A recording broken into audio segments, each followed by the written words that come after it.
Welcome to my vlog. Ngayon pag-uusapan natin ang Westphalia separator, kung paano siya nagbubukas at nagsasarado ng bowl. Hindi natin pwedeng isarado ang bowl kung wala kang right amount of water and centrifugal force. Kung right amount of water lang ang meron ka, never mong maklose ang bowl kung wala kang centrifugal force and vice versa. Bakit naman kailangan natin ng centrifugal force? Dahil kung katatandaan, mababa lang ang pressure ng closing water at ang nagtutulong sa kanya para i-lift up ang bowl is the centrifugal force. Itong chamber na ito is the closing water at kung makikita natin dyan sa picture na ito ay pa-drain out na ang closing water. Pagka-inject ng closing water dito, right amount, i-assist yan ng centrifugal force para itulak itong sliding bowl na ito and therefore magko-close itong area na ito. Iko-close niya.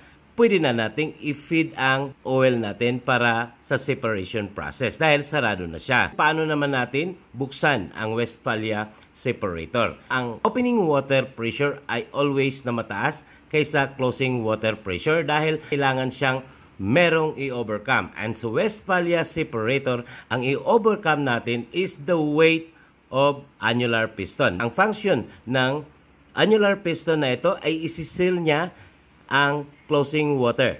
Itong area na ito, itong portion na ito, kailangan i-hold niya ang closing water para naman ang tubig ay tuloy-tuloy na magtulak kasama sa centrifugal force sa sliding bowl mo. Paano natin buksan ang Westphalia separator? Kailangan nating i-overcome ang weight ng annular piston. Pag-inject ng opening water pressure at a higher pressure ay itutulak niya pataas. Itong portion na ito na nagsisealed off sa closing water ay magkakaroon siya ng clearance at magdi-drain out ang closing water papunta rito sa drain holes na ito. At the same time, meron siya ditong relieving function. Bakit tayo may relieving function? Dahil kailangan natin yan pag nag-close na tayo ng bowl. Dahil kung wala kang relieving function, maiiwan ang pressure dito at hindi babagsak ang annular piston mo. Ngayon, hindi ka na makapag-close ng bowl dahil itong sealing surface na itong portion na ito ay nananatiling